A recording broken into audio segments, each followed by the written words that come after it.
Hi welcome everybody. Welcome to Nayan financial classes के brand new video में आप सभी का स्वागत है।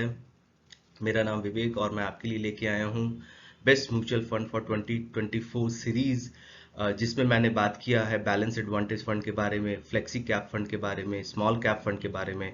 और आज मैं आपके लिए लेके आया हूँ top index fund. Index fund वो फंड होते हैं जो कि सिर्फ इंस्ट्रूमेंट है इन्वेस्टमेंट का।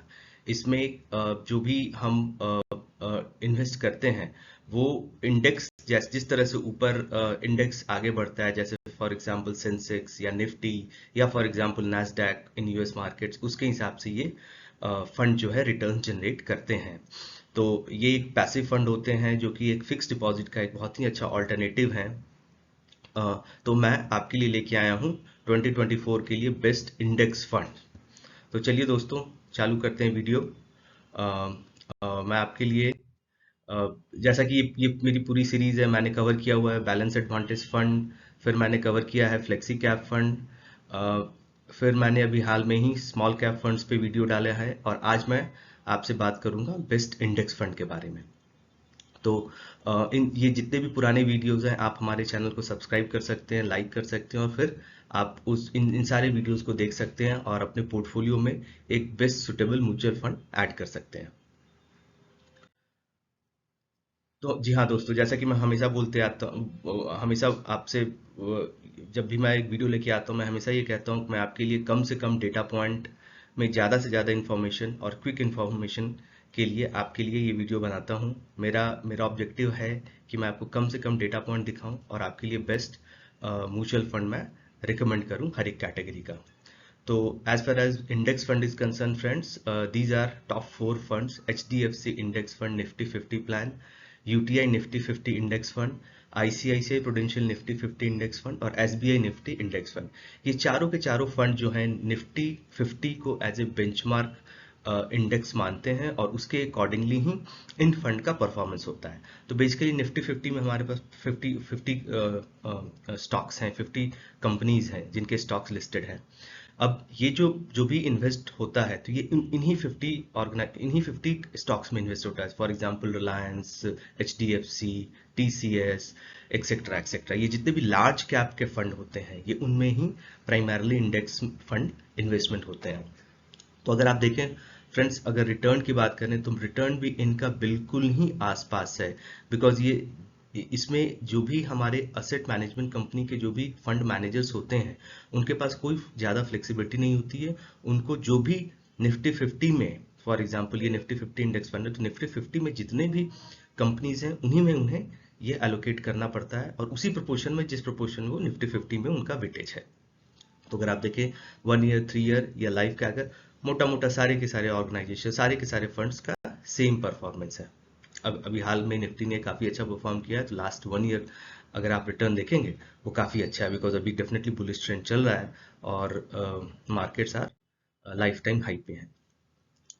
अब हम बात करते हैं फ्रेंड्स एक्सपेंस रेशियो की। तो जैसा कि ये मैंने आपको बताया कि ये पैसिव इंस्ट्रूमेंट है इन्वेस्टमेंट का, इसमें फंड हाउसेस को बहुत ज़्यादा एक्सपेंसेस नहीं आते हैं डेटा एनालिटिक्स में, या उनके डेटा साइंस साइंटिस्ट जो वो रखते हैं उन पे ज़्यादा एक्सपेंस नहीं है।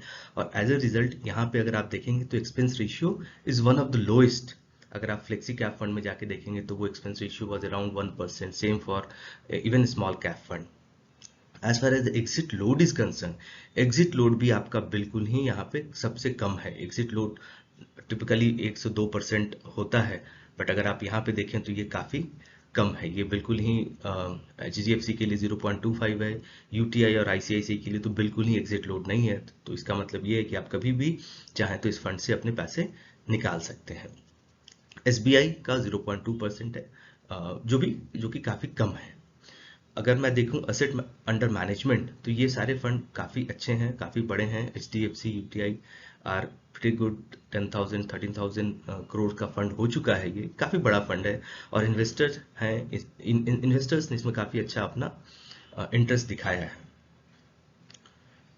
आगे चलते हैं फ्रेंड्स। अगर मैं बात करूं पी रेशियो की, तो पी रेशियो भी अगर आप देखेंगे तो ऑलमोस्ट सबका बिल्कुल ही सेम है।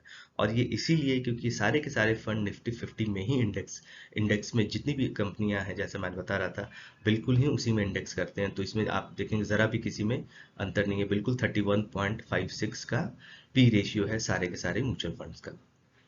स्टैंडर्ड डेविएशन भी आप देखिए बिल्कुल ही आसपास है 9.76, और शार्प रेशियो भी बिल्कुल ही आसपास है। तो friends, as far as other any other in other parameters are concern, all of them are equal as far as the index, because यहाँ पर फंड हाउसेस के पास कुछ भी अपना एडिशनल करने का रूम नहीं होता है। इन्हें बिल्कुल ही निफ्टी 50 इंडेक्स को फॉलो करना होता है। अगर कोई कंपनी निफ्टी 50 में नई इंटर होती है तो उनमें ये फंड इन्वेस्ट करते हैं। अगर कोई निफ्टी 50 से बाहर जाती है तो ये फंड उसमें से अपना इन्वेस्टमेंट निकालते हैं। और अगर इसी कारण आप देखेंगे तो जितने भी इंडेक्स फंड है सबका return as far as their exit load are concerned, as far as the expense ratios are concerned, they are pretty similar. तो यहाँ पर आप चाहें तो किसी भी फंड को अपने पोर्टफोलियो में ऐड कर सकते हैं, ऐसा ऐसा मेरा रिकमेंडेशन है। बट अगर आप मेरा रिकमेंडेशन माने तो टिपिकली क्या होता है कि एज ए इन्वेस्टर हम कई सारे फंड्स में इन्वेस्ट करते हैं। ऐसा नहीं कि हम केवल इंडेक्स फंड में इन्वेस्ट करेंगे, हम बैलेंस फंड में भी डालते हैं, हम स्मॉल कैप ज़्यादा रिटर्न जनरेट करने के लिए स्मॉल कैप फंड में भी डालते हैं, और फ्लेक्सी कैप फंड में भी डालते हैं। तो टिपिकली अगर आप देखेंगे मेरे पिछले जितने भी मैंने फंड का एनालिसिस किया है, चाहे वो बैलेंस एडवांटेज फंड हो या फ्लेक्सी कैप फंड हो, बैलेंस एडवांटेज फंड में मैंने बोला है कि HDFC balance advantage fund is one of the best. Flexi cap में मैंने रिकमेंड किया पराग पारिक, स्मॉल कैप में मैंने रिकमेंड किया Nippon India small cap fund. तो as far as the best index fund मेरा रिकमेंडेशन है, दो it's as I said it's a completely, all of them are completely equal and you can invest in any one of them, but still अगर मैं बोलूँ तो आप HDFC index fund में अपना इन्वेस्टमेंट कर सकते हैं। HDFC इंडेक्स फंड एक बहुत ही रिप्यूटेड फंड हाउस है, one of the largest assets under management वो मैनेज करते हैं। उनका बैलेंस एडवांटेज फंड और बाकी फ्लेक्सी कैप फंड अभी काफ़ी अच्छा कर रहा है, और इसीलिए मेरा रिकमेंडेशन है कि आप HDFC इंडेक्स फंड में इन्वेस्ट कर सकते हैं। हाँ, यहाँ पे थोड़ा 0.25% का आपका एग्जिट लोड है, but as far as investment is concern, this is all about long term investment.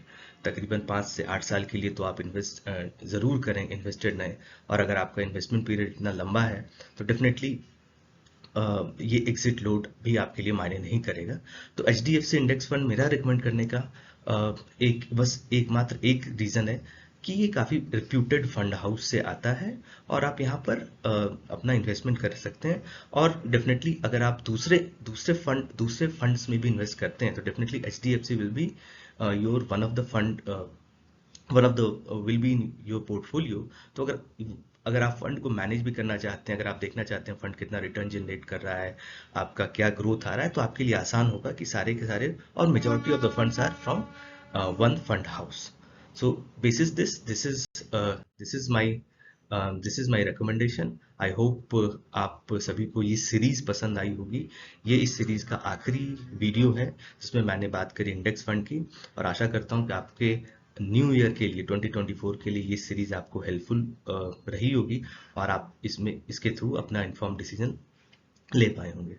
तो अगर आप लोगों को ये वीडियो अच्छा लग रहा है तो प्लीज़ सब्सक्राइब कीजिए मेरे चैनल को, अपने सर्कल्स में शेयर कीजिए और लाइक कीजिए। अगर कोई भी सवाल है तो प्लीज़ कमेंट बॉक्स में ऐड कीजिए। So with this I will just and this series. I will come back again next year. Until then, enjoy your life and wishing you all a very happy new year 2024. Thank you.